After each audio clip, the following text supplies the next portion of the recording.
So between all of this, Bismarck is a very impressive warship. She's by no means the best battleship of her generation, but she is extremely dangerous. A state-of-the-art underwater drone was sent down to the wreck of the Bismarck with a straightforward mission: document a famous relic of naval history. Instead, the cameras returned images that didn't seem to fit the familiar account of the ship's last battle. The most powerful battleship of its era was resting in the deep, almost perfectly upright, and the visible damage did not appear to match what many expected from the historical record. Rather than closing the case, the footage raised a new question, one that researchers and historians still argue about today. The sunken behemoth's secret. What the deep ocean does best is erase certainty. At that depth, the pressure is extreme, more than 6,000 pounds per square inch, enough to crush modern equipment if it isn't engineered for the abyss. That was the environment Robert Ballard's team set out to enter. Their primary tool was a revolutionary system called Argo, a remotely operated vehicle built less like a camera platform and more like a deep-sea tracking hound. Argo was a 12-ton steel sled fitted with high-resolution cameras, sonar, and lights strong enough to cut through the permanent darkness near the sea floor. For days, the research vessel towed Argo back and forth in a careful grid, an approach the team called mowing the lawn. Hour after hour, they watched grainy monitors, waiting for any sign of the missing battleship. Official British records, based on reports from Admiral Tovey's command, provided only an approximate location. And in the Atlantic, approximate can mean a terrifying range. Ballard knew the ship could be anywhere inside a search box covering roughly 150 square miles.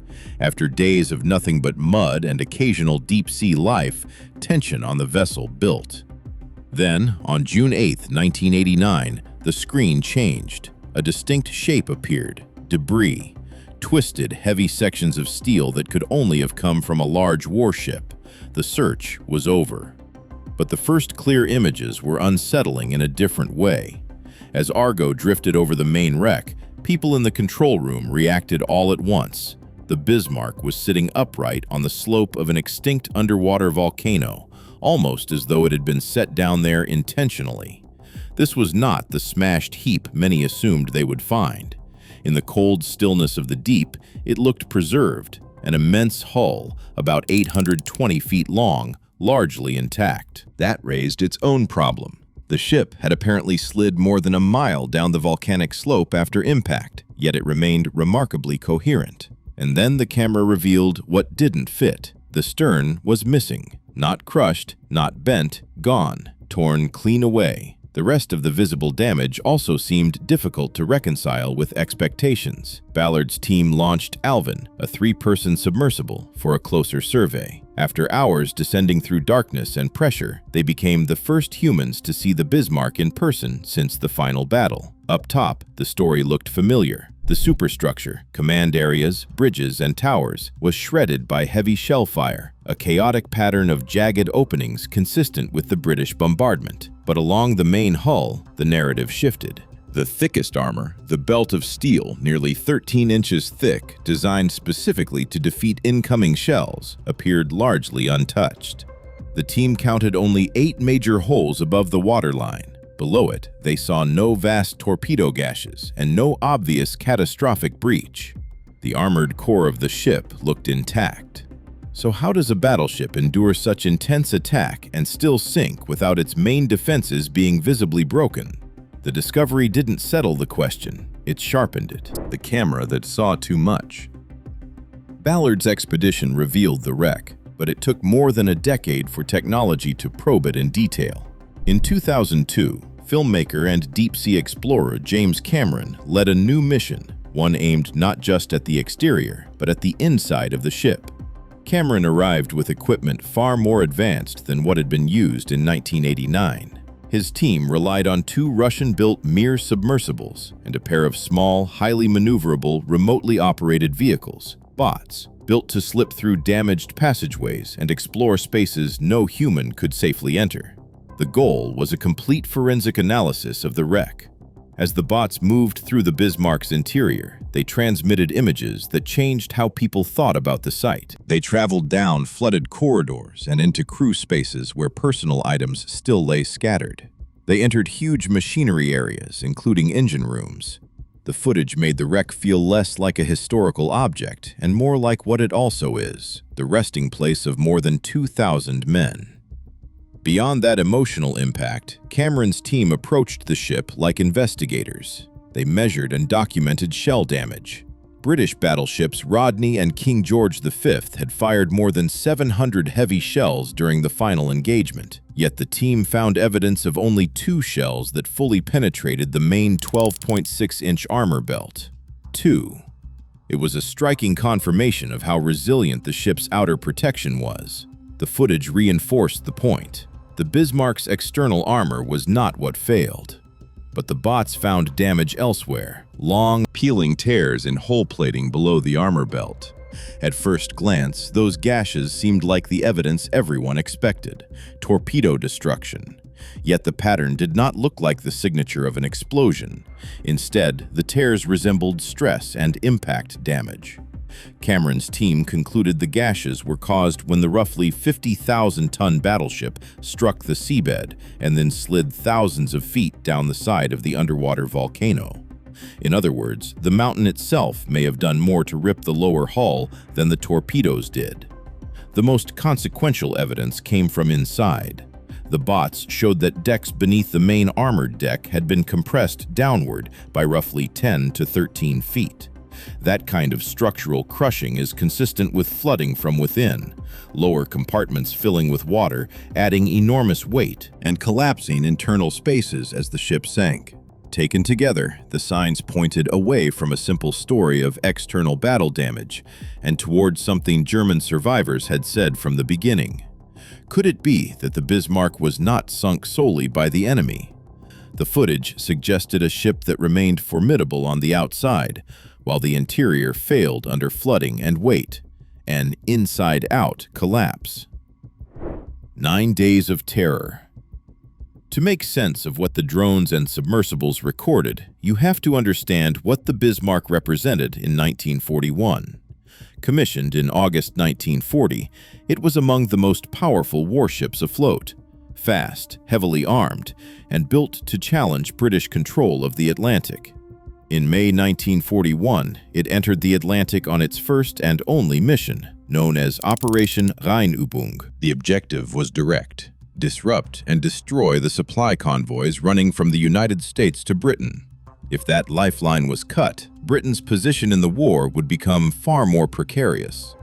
On May 24th, the crisis arrived in minutes. The Bismarck, accompanied by the heavy cruiser Prince Eugen, met HMS Hood, long considered the pride of the Royal Navy, along with the new battleship HMS Prince of Wales. The engagement was brief and decisive. A salvo of Bismarck's 15-inch shells pierced Hood's deck armor and detonated the aft ammunition magazines. Hood exploded, broke apart, and sank in less than 3 minutes. Of 1,418 crewmen, only 3 survived.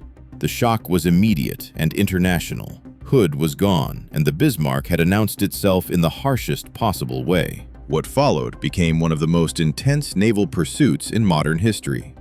Prime Minister Winston Churchill gave a blunt order: sink the Bismarck. British forces diverted virtually every available ship to find and destroy it. The German battleship was not unscathed, however. A hit from Prince of Wales damaged a forward fuel tank, causing an oil leak and reducing top speed.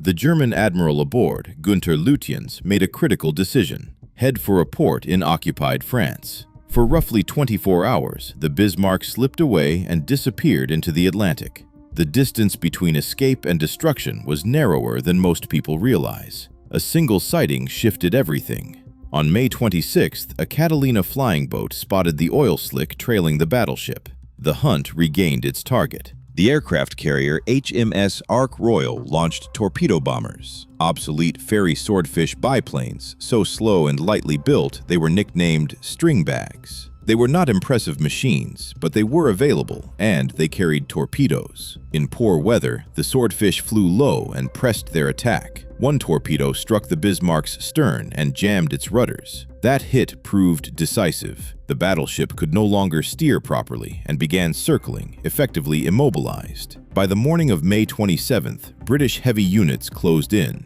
Rodney and King George V opened fire and pummeled the ship for nearly 2 hours at close range, wrecking the upper works and turning the decks into devastation. And yet, the Bismarck still did not immediately sink. Its flags remained flying. It was burning, crippled, and shattered above, but its hull remained afloat longer than expected.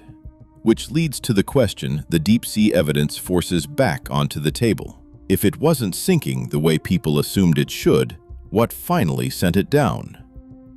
The truth on the sea floor. Here is where the story becomes a comparison of two kinds of evidence. On one side is the historical record, a relentless British assault that left the Bismarck a burning wreck, battered by shellfire and struck by torpedoes. On the other side is what modern imaging revealed, an armored hull that appears largely unbreached in the ways many would expect if the ship had been simply blown open from the outside. That contrast has kept the debate alive for decades. Did the British sink the Bismarck, or did the Germans sink it themselves? The German survivors, including senior officers, were consistent in their claims. With the ship crippled and capture imminent, they said the order was given to scuttle, to deliberately sink the battleship so it could not be taken as a prize. According to their testimony, engineers opened internal watertight doors and set demolition charges with roughly 9-minute fuses in key areas such as the engine rooms. The goal was to ensure the ship went down on German terms. For years, many dismissed these accounts as an attempt to preserve pride in defeat, but the deep-sea documentation strengthened the case that scuttling played a central role. The apparent condition of the main armor belt supports the argument that the ship was not fatally torn open from the outside, and the internal crushing seen by Cameron's bots aligns with systematic flooding from within, compartments filling, the ship losing buoyancy, and the weight of water collapsing internal decks as it plunged. In that framework, the British attack remains essential, but in a different way. The bombardment turned the Bismarck into a non-functional wreck. It destroyed fighting capability, damaged communications, and made escape impossible, especially after the rudders were jammed. The British effectively sealed the ship's fate. Yet the final action, the one that sent the battleship into its 3-mile descent, appears consistent with deliberate flooding and internal measures taken by the crew. So is the legend true? The evidence suggests the answer is not a simple yes or no. The Bismarck's end reads as a two-part tragedy. First, British pursuit and overwhelming firepower neutralized the ship and left it helpless, with the rudder strike serving as the turning point that made survival unlikely. Second, with the ship dead in the water and shells raining down, the crew appears to have accelerated the inevitable by initiating scuttling procedures rather than allowing capture. Modern underwater footage supports that conclusion. Without scuttling, the Bismarck may have remained afloat longer as a burning hulk, but it was already effectively lost. Scuttling, in that light, was a final assertion of control in the ship's last minutes. Was that outcome an unavoidable act of war, or a needless additional loss of life at the very end? Let us know below.